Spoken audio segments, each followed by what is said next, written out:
The letter arrived at the Massachusetts Institute of Technology on a frostbitten morning in January 1897, written in the shaking hand of a mill foreman who apologized 3 times for his poor penmanship before getting to the point.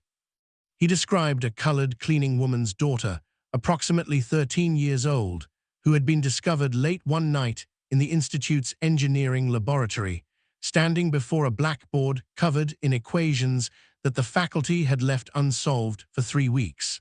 The girl had completed the proof. Not copied it from somewhere, not stumbled upon the answer by accident, but had worked through 17 steps of advanced calculus and theoretical mechanics that graduate students couldn't solve, using methods that didn't exist in any textbook. The foreman, a practical man named Thomas A. Trix, had found her there at 2:00 in the morning during his security rounds, chalk dust on her dark fingers, tears streaming down her face.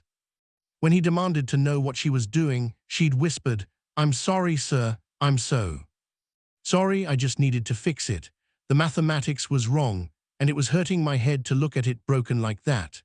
Professor Harrison Webb, head of MIT's Department of Applied Mathematics, had received hundreds of letters in his 30-year career claiming miraculous discoveries or impossible achievements. He burned most of them without reading past the first paragraph. But something about this particular letter, perhaps the foreman's obvious discomfort with his own claims, perhaps the specific details of the equations involved, made Webb pause. He knew those equations. His doctoral students had been wrestling with them for weeks, attempting to prove a theoretical framework for calculating tensile stress in suspension bridge cables under variable wind conditions. The mathematics required understanding of differential calculus, physics, material science, and engineering principles that took years of university education to grasp. The idea that a colored child, presumably illiterate, daughter of a cleaning woman, could solve what his best students couldn't was absurd on its face. And yet Thomas A. Trix had copied the girl's work from the blackboard before erasing it, following procedure to clear the board each night. The solution was included with his letter, written out in A. Trix's careful block letters. Webb checked it that afternoon, then checked it again that evening, then brought it to 2 colleagues the following morning. The proof was correct. Not just correct, but elegant. It used an approach that none of the faculty had considered, a way of visualizing the problem that somehow simplified what they'd been overcomplicating. Whoever had written this understood mathematics at a level that exceeded mere computation. This was genuine mathematical intuition, the kind that couldn't be taught, only discovered in those rare minds that could see the invisible architecture of numbers and forces. Professor Webb departed for Boston's South End the following week, bringing with him a notebook, a pencil, and a deep skepticism that was already beginning to crack. Before we continue with what happened when Webb found Lydia Johnson and her mother in their boarding house room, I want to ask you something. If you're fascinated by the buried stories of brilliance that challenged everything we thought we knew about who deserves to be called genius, subscribe to this channel and leave a comment telling me what historical mystery you'd like us to explore next. I'm building something special here. A community that refuses to let these voices stay silent. Now, let me tell you what Professor Webb discovered in that freezing boarding house and why it would ultimately destroy everything he believed about the human mind. The South End in 1897 was where Boston kept the people it needed but didn't want to see. Irish immigrants crowded into tenements alongside freed slaves and their children. All of them working the jobs that kept the city functioning while living in conditions that kept them invisible. The boarding house where Lydia Johnson lived with her mother, Clara, stood on a narrow street that never saw direct sunlight. 4 stories of water-stained brick and broken shutters. The smell of cold smoke and boiled cabbage hanging in the stairwells like a permanent fog. Webb climbed to the 3rd floor, his expensive coat drawing suspicious stares from residents who recognized the uniform of someone from a different world. He found the room number that A. Trix had provided and knocked, feeling acutely aware of how inappropriate this visit was. A white professor, unmarried, calling on a colored woman and her child in a boarding house. If word reached the Institute's Board of Trustees, there would be questions. But curiosity had overwhelmed propriety, that dangerous itch that drives men of science to peer into places they've been told not to look. The woman who opened the door was perhaps 35, her face worn in the way that comes from years of physical labor and worry that never stops. She wore a plain gray dress, patched carefully at the elbows, her hair wrapped in a faded blue cloth. When she saw Webb, something like fear flickered across her features before she controlled it, replacing it with the careful neutrality that colored people had learned to show white authority. "Ma'am, I'm Professor Harrison Webb from the Massachusetts Institute of Technology. I'm looking for Mrs. Clara Johnson." "I'm Clara Johnson, sir." Her voice was quiet, expectant of bad news, because that's what visits from white men usually brought. "Is your daughter here, Miss Lydia Johnson?" Clara's hand tightened on the doorframe. "What's this about? Is she in trouble? Sir, if she did something wrong at the institute, I promise she won't go back. I told her to stay in the storage room while I clean, to not touch anything. But sometimes she wanders. Children get curious. It won't happen again. She's not in trouble, Mrs. Johnson. Quite the opposite. I need to speak with her about something she did, something she did." Those words seemed to drain the remaining color from Clara's face. She stepped back, opening the door wider, resigned to whatever consequences were coming. The room was small, perhaps 12 ft square, with a single window that looked out onto a brick wall. A narrow bed stood against one wall. A small table with two mismatched chairs occupied the center, and in the corner, a pile of blankets on the floor suggested where the child slept. The space was spotlessly clean, the poverty absolute but dignified. A colored girl sat at the table, her attention focused on something in her lap. She was small for 13, her frame thin in a way that spoke of meals often skipped so her mother could eat. Her skin was dark brown, her hair plaited tightly against her skull, her dress a faded calico that had been let out multiple times as she grew. When she looked up at Webb, he saw her eyes, wide and dark, and containing something that made him profoundly uncomfortable. They were eyes that looked at him and through him simultaneously. Eyes that seemed to calculating something he couldn't perceive. "Lydia, this is Professor Webb from MIT. He wants to talk to you." Clara's voice carried a warning underneath. "Be respectful, be small, don't give them reasons." "Good afternoon, sir." Lydia's voice was barely above a whisper. She stood, setting aside what she'd been holding, a piece of newspaper that she'd been studying. Webb moved closer, curious. The newspaper page showed an advertisement for agricultural equipment, but Lydia had covered the margins with tiny mathematical notations, numbers and symbols written in pencil so small they were barely legible. "Miss Johnson, I want to ask you about something that happened last Tuesday night at the Institute. The foreman, Mr. Atrix, found you in one of our laboratories. Do you remember?" Lydia's gaze dropped to the floor. "Yes, sir. I'm sorry, sir. I know I shouldn't have been there." "What were you doing?" "I was looking at the blackboard, sir. The one with the bridge equations." "Why?" The question seemed to confuse her, as if the answer was obvious. "Because they were wrong, sir. The professors had made a mistake in the third step, and everything after that was wrong because of it. It was like a building with a broken foundation. I could see it was going to collapse." Webb felt a chill that had nothing to do with the room's temperature. "You could see the error." "Yes, sir. Can you explain what was wrong?" Lydia glanced at her mother, seeking permission.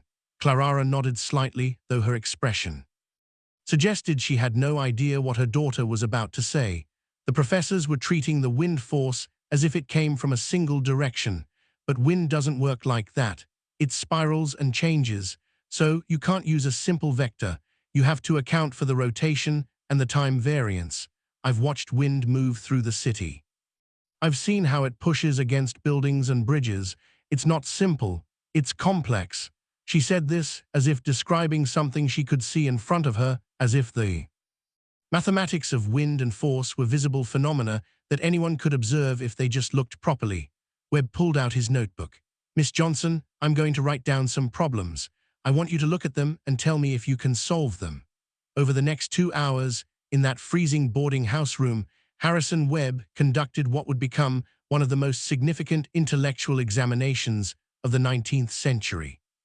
He started with simple arithmetic problems that any educated 12-year-old could handle. Lydia solved them instantly, barely glancing at the paper. He progressed to algebra, then geometry, then trigonometry. She worked through everything without hesitation, often providing answers before he finished writing the problems.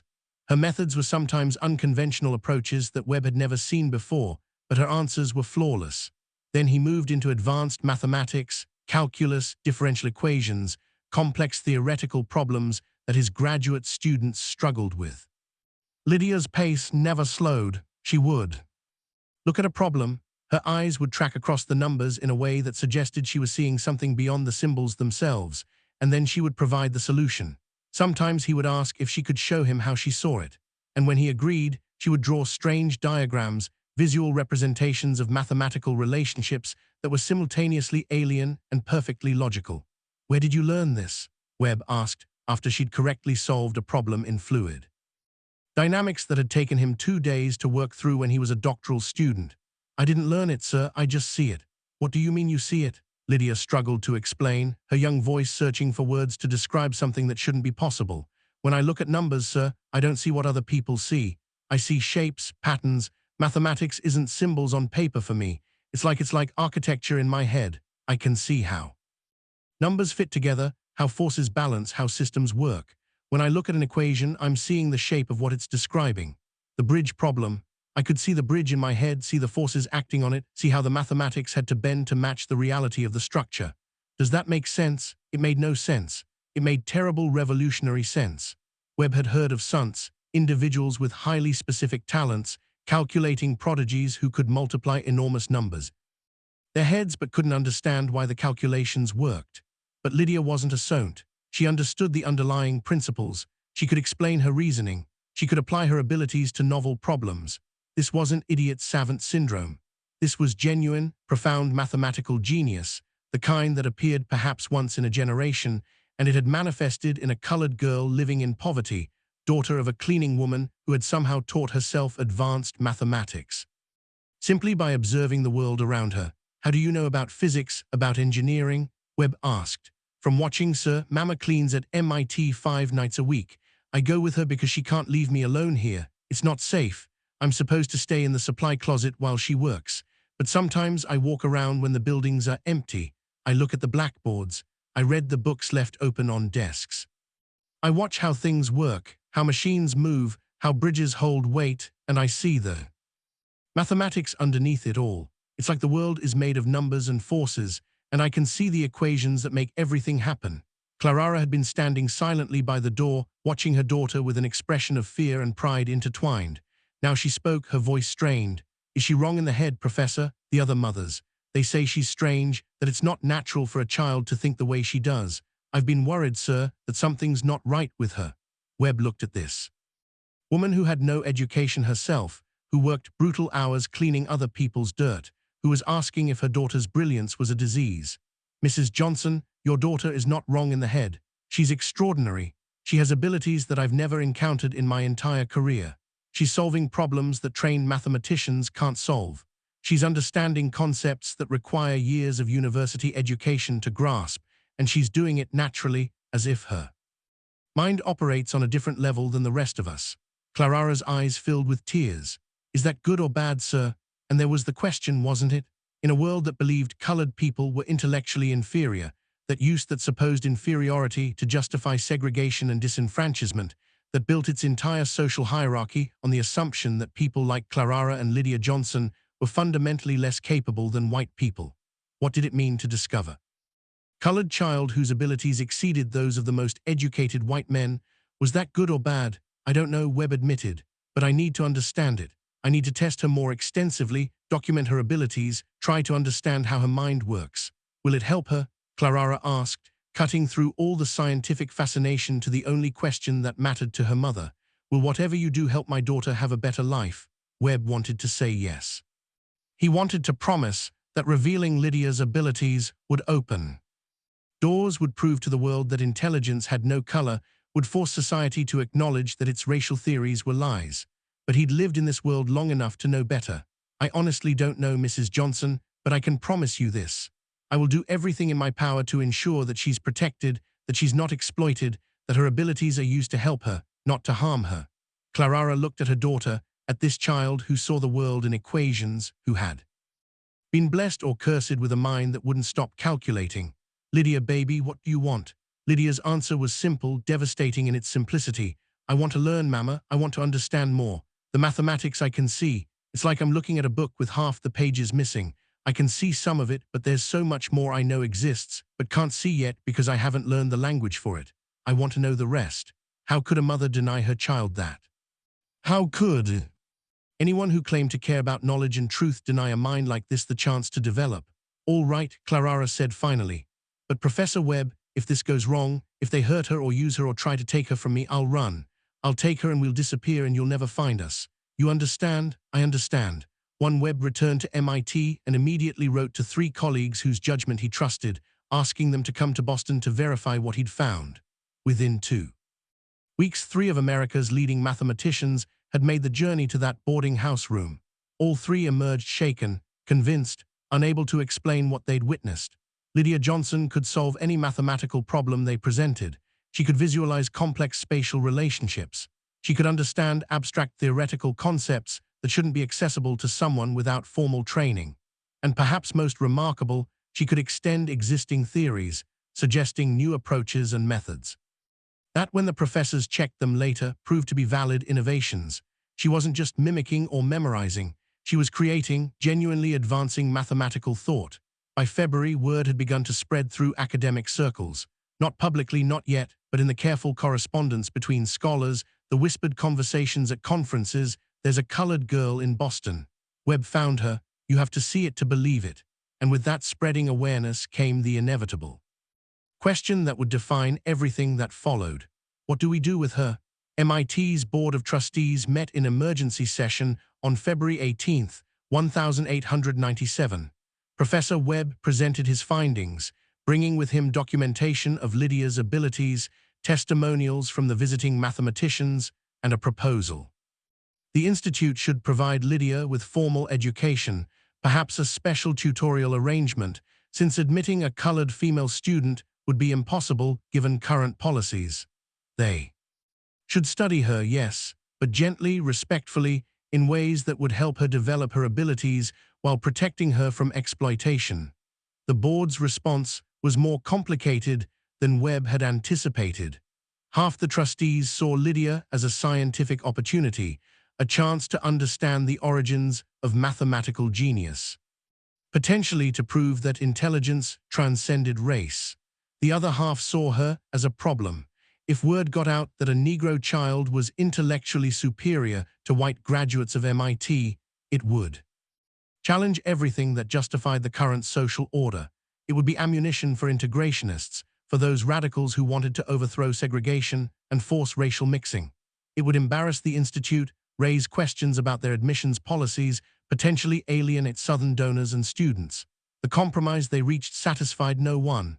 Lydia would be allowed to study at MIT, but only in complete secrecy. She would come at night when no students were present. She would work with select professors who understood the sensitivity of the situation. Under no circumstances would her existence be publicly acknowledged. She would be a ghost, a shadow, permitted to learn but forbidden to exist officially. Webb agreed because it was better than nothing. Clara agreed because her daughter would finally get the education she'd been desperate for. Lydia agreed because she didn't yet understand that being brilliant and colored and female in 1897, America meant that her mind would always be treated as either a threat to be suppressed or a curiosity to be studied, but never simply as a person with gifts to be nurtured. The arrangement began in March, 3 nights a week after Clara finished her cleaning work. Lydia would enter the mathematics building through a service entrance and make her way to a small classroom where Webb and occasionally other faculty members would wait. They would present her with problems, teach her formal mathematical language for concepts she already understood intuitively, and watch in awe as she absorbed years of education in weeks. She learned calculus in a month, differential equations in 2 weeks, theoretical physics in 6 weeks. She read Newton's Principia and found errors that had gone unnoticed for 2 centuries. She looked at emerging work on electromagnetism and suggested modifications to Maxwell's equations that predicted phenomena that wouldn't be experimentally verified for another decade.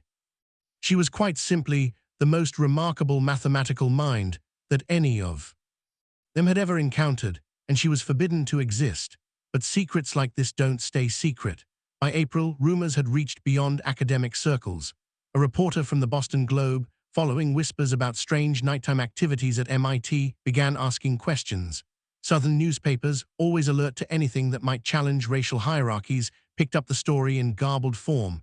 Reports of Negro genius in the North, probably abolitionist propaganda, probably a hoax. Scientific journals began receiving letters demanding clarification.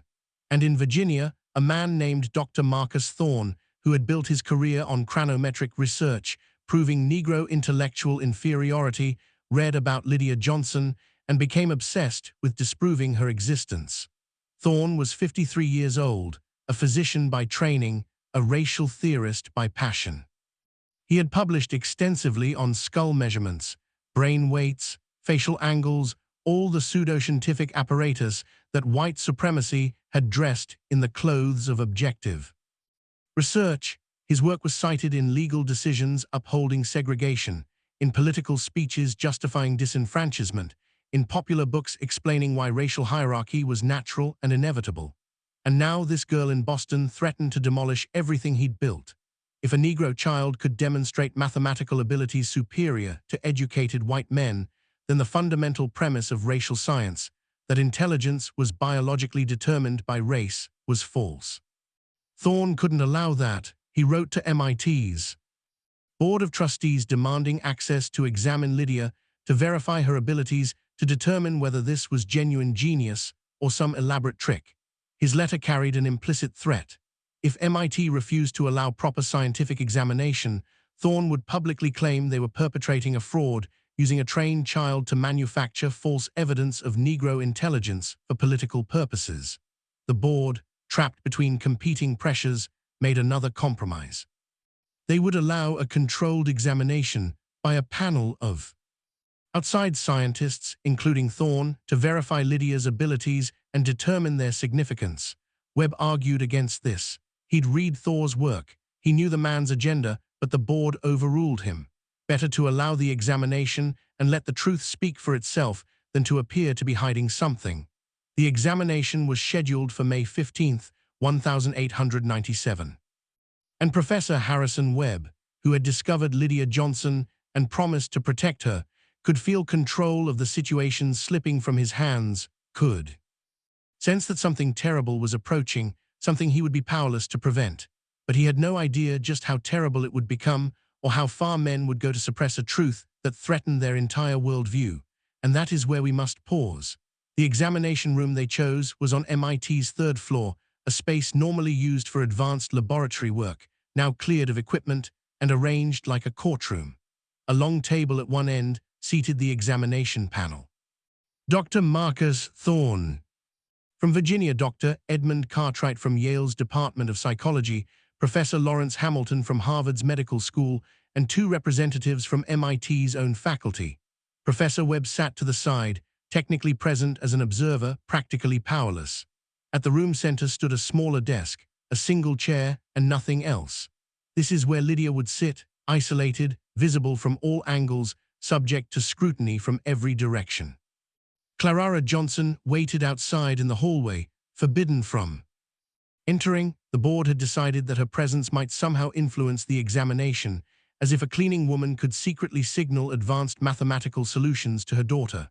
When Lydia entered, escorted by a stern-faced administrator, the five men at the table fell silent, studying her with the clinical detachment they might apply to an unusual specimen under glass. She wore her best dress, which was still worn and patched, her hair plaited so tightly it pulled at her scalp. She was 13 years old, barely 5'T". Tall, 70 at most, walking into a room full of white men who had the power to define her entire existence. Webb watched her face, looking for fear, but what he saw instead was that strange analytical expression she wore when confronting a mathematical problem, as if she was calculating the dimensions of the trap she'd walked into. "Sit down, girl," Thorne said, not bothering with her name. Lydia sat, her hands folded in her lap, her back straight despite the chair being slightly too large for her. Thorne opened a leather folder withdrawing several pages of notes. "We are here to conduct a scientific examination of the claims made regarding your supposed intellectual abilities. You will answer our questions truthfully and completely. You will solve the problems we present. You will submit to physical examination if required. Do you understand?" "Yes, sir," Let us begin with basic questions to establish your background. Can you read? Yes, sir. Who taught you? I taught myself, sir, by looking at books and newspapers. Matching the words to sounds I knew. You expect us to believe you simply taught yourself to read with no instruction? I don't expect anything, sir. You asked me a question and I answered it truthfully. There was something in her tone, not quite defiance, but an absence of the submission that Thorne expected from colored children. His jaw tightened slightly. Can you write? Yes, sir. Demonstrate. They provided her with paper and pen. Lydia wrote her name, then a sentence Thorne dictated. Examination of racial characteristics requires objective scientific methodology. Her handwriting was careful, slightly cramped. The letters formed with precision, if not elegance. Thorne examined the paper, then passed it to his colleagues. Adequate, he said dismissively, as if grudging even this minor acknowledgement. Now we will proceed to mathematical assessment. Dr. Cartwright will present the first problem. Cartwright was younger than Thorne, perhaps 40, with the bland handsomeness of someone who had never encountered serious opposition to his views. He opened his own folder, selected a page, and read aloud, "A train leaves Boston, traveling west at 40 mph. 2 hours later, a second train leaves Boston, traveling west at 60 mph. How long will it take the second train to overtake the first?" It was a problem that any decent student of algebra could solve. The kind of question designed to establish baseline competence, Lydia answered before Cartwright finished reading. 3 hours, Cartwright blinked. You need to show your work. The first train travels for 2 hours before the second train starts covering 80 m. The second train is 20 mph faster, so it closes the gap at 20 mph. 80 divided by 20 equals 4 hours of travel time for the second train. But you asked how long after the second train departs, so it's 3 hours. Cartwright checked his notes. That's correct, but you should write out the equations. If you want me to write them, I will, sir. But you asked for the answer, and I gave it to you. Examination continued for the next hour, progressing through increasingly difficult mathematics, algebra, geometry, trigonometry, calculus.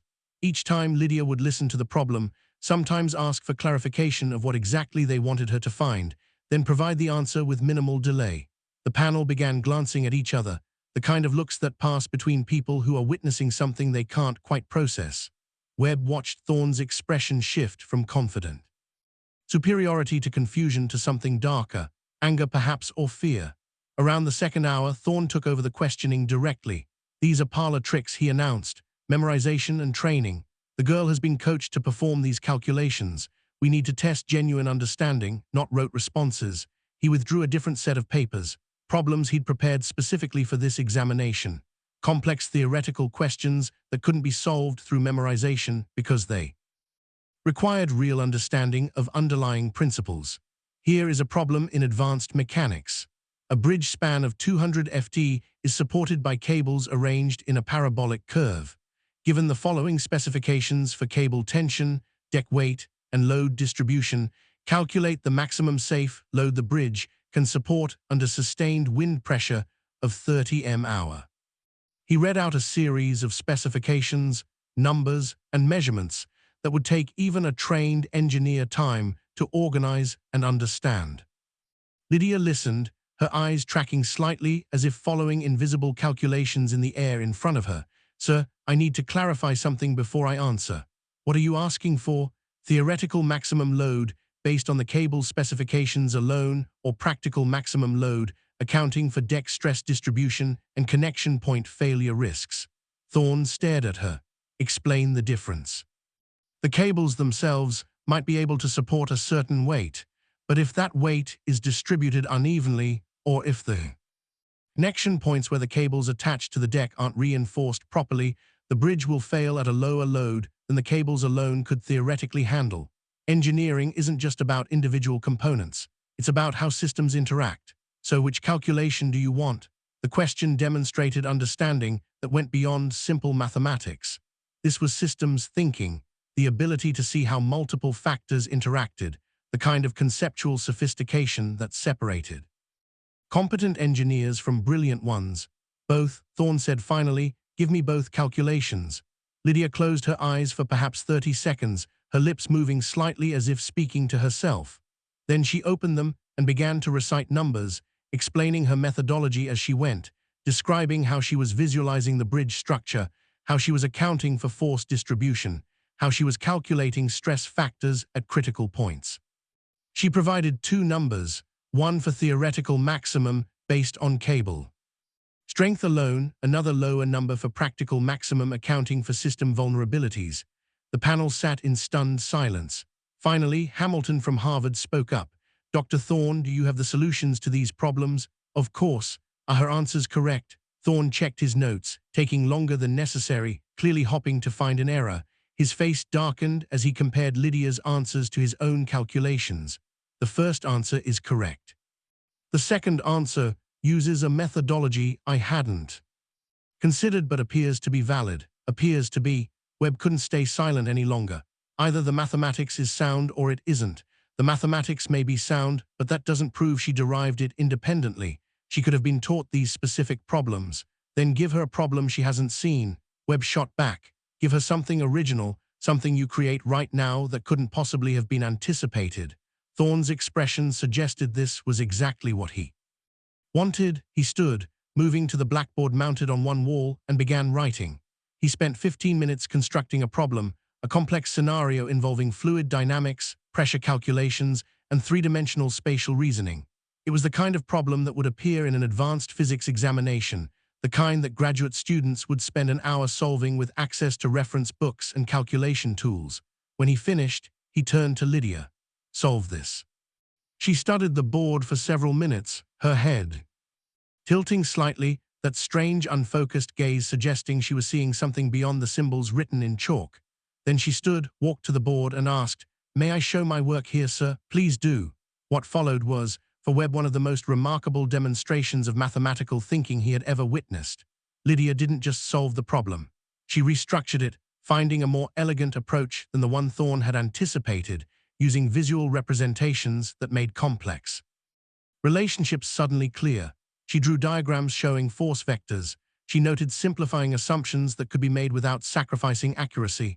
She caught an error in Thorne's original setup where he'd accidentally used the wrong unit conversion.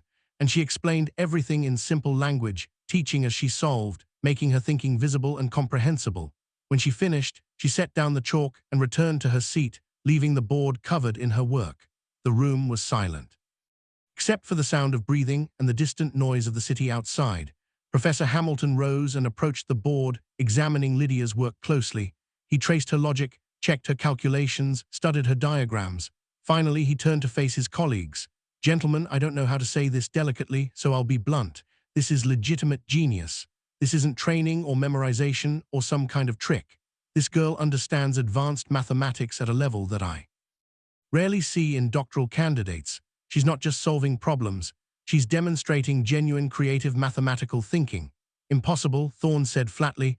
"There must be some explanation, some technique she's using to create the illusion of understanding." "What explanation do you propose?" Hamilton challenged. "That Professor Webb spent months training her to solve thousands of potential problems so she could perform on demand, that she somehow memorized approaches to problems she'd never seen." "Be reasonable, Marcus. Sometimes the evidence forces us to revise our theories. My theories are based on decades of chronometric research, on measurements of thousands of specimens, on documented biological differences between the races. Then perhaps your theories are wrong." The words hung in the air like a declaration of war. Thorne's face flushed red, his hands gripping the edge of the table. "I will not have my life's work dismissed because of some anomaly. Science is about understanding the general rule, not being distracted by outliers." "She's not an outlier," Webb interjected. "Or rather, she is, but not in the way you think. She's an outlier in human cognition generally, not in Negro cognition specifically. What she proves is that the capacity for this kind of genius exists across racial lines, that our theories about fixed racial intellectual hierarchies are built on false premises." "You want to overturn the entire scientific establishment based on one girl?" Thorne demanded. "I want to acknowledge the truth based on the evidence in front of us. Isn't that what science is supposed to be?" The examination continued for another 3 hours, but the battle lines had been drawn. Hamilton and Cartwright, though clearly unsettled by the implications, acknowledged that Lydia's abilities were genuine and extraordinary. The two MIT representatives hedged, suggesting more study was needed before drawing conclusions, and Thorne became increasingly hostile, his questions taking on an edge that moved from scientific inquiry toward interrogation. He demanded Lydia solve problems in her head without writing anything down, then accused her of using some kind of memory technique when she succeeded. He presented deliberately unsolvable problems with contradictory specifications, then accused her of being uncooperative when she pointed out the logical impossibilities. He began asking questions designed not to test her abilities, but to humiliate her. Asking about her living conditions, her mother's work, whether she'd ever stolen books or sneaked into places she wasn't. "Out, sir," Lydia said finally, her voice still quiet, but carrying a hint of steel underneath. "Are you examining my mathematical abilities, or are you trying to prove I'm a bad person who doesn't deserve to have them? I'm trying to determine whether you understand the significance of what's being claimed about you. Do you realize that if we acknowledge your abilities as genuine, it would challenge fundamental theories about racial capacity? I know what you believe about people who look like me. Sir, I've heard it my whole life. I've been told I'm inferior, that my brain is smaller, that I'm suited only for manual labor. But mathematics doesn't care what you believe. 2 + 2 = 4. Whether a white man or a colored girl says it, the bridge equations don't change based on who's solving them. Truth exists independently of who's convenient for it to exist for." The room went dead silent. A 13-year-old Negro girl had just lectured a panel of white scientists about objective truth, and she'd done it with such simple logic that there was no immediate rebuttal. Thorne's face went through several shades of red. "You're impertinent. I'm honest, sir. You asked me a question and I answered it. You need to learn your place. I thought my place was sitting in this chair solving whatever problems you gave me. That's what Professor Webb told me this examination was for. If you wanted me to be quiet and submissive, you should have said that was being tested too." Webb wanted to applaud and shout at her. Simultaneously, she was right, devastatingly right, but she was also a colored child speaking to white men with authority, and that was dangerous in ways that mathematics couldn't protect her from. Hamilton cleared his throat. "Perhaps we should take a brief recess. This has been an intensive examination, and I think we all need to collect our thoughts before proceeding to physical measurements." Physical measurements? Webb's stomach dropped. He'd been dreading this part. Chronometry, the measurement of skull size and shape, was considered essential to any scientific examination of intelligence. In 1897, Thorne would want to measure Lydia's head, compare her skull dimensions to his charts and tables, try to find some physical explanation for her abilities that didn't threaten his theories about racial hierarchy, and there was no good outcome. If her skull measurements were unremarkable, Thorne would use that to argue her abilities must be fraudulent because genuine intelligence required certain physical characteristics. If her measurements were unusual, she'd become a specimen to be studied, poked, prodded, possibly even subjected to more invasive examinations. During the recess, Webb found Clara in the hallway. She stood when she saw him, her face tight with worry. "How is she holding her own?" "She's brilliant, Clara. She's proving everything we knew about her abilities, but that's making it worse in some ways." "What do you mean?" "Half the men in there are convinced she's extraordinary. The other half are terrified of what that means, and frightened men are dangerous." Clara grabbed his arm, her grip surprisingly strong. "Professor Webb, if they try to hurt her, if they try to take her from me, you have to help us get away. I can't let them turn my baby into some kind of exhibit. It won't come to that. You can't promise that. You're a good man, Professor, I can tell. But you're one person and they're the whole world. If the whole world decides it needs to suppress what Lydia is, what can one good man do?" It was the question that would haunt Webb for the rest of his life. When they reconvened, Thorne had regained his composure, though his eyes held something cold and calculating. "We need to proceed to anthropometric measurements. Standard chronometric protocol." He withdrew a set of calipers from his bag, metal instruments designed to measure skull dimensions with precision. "Miss Johnson, if you would stand and come here." Lydia looked at Webb, seeking some signal about whether this was safe. He had no signal to give her. She stood and approached Thorne, her small frame tense. "This won't hurt," Thorne said, though his tone suggested he didn't particularly care whether it did. "I'm going to measure various aspects of your skull structure. Hold still." He positioned the calipers against her head, measuring from different angles, calling out numbers that Cartwright recorded in a notebook. Maximum cranial length, cranial breadth, cranial height, facial measurements, angles and proportions. The process took 20 minutes, during which Lydia stood perfectly still, her eyes fixed on some distant point, her jaw clenched. When Thorne finished, he studied his notes with an expression of deep frustration. The measurements are with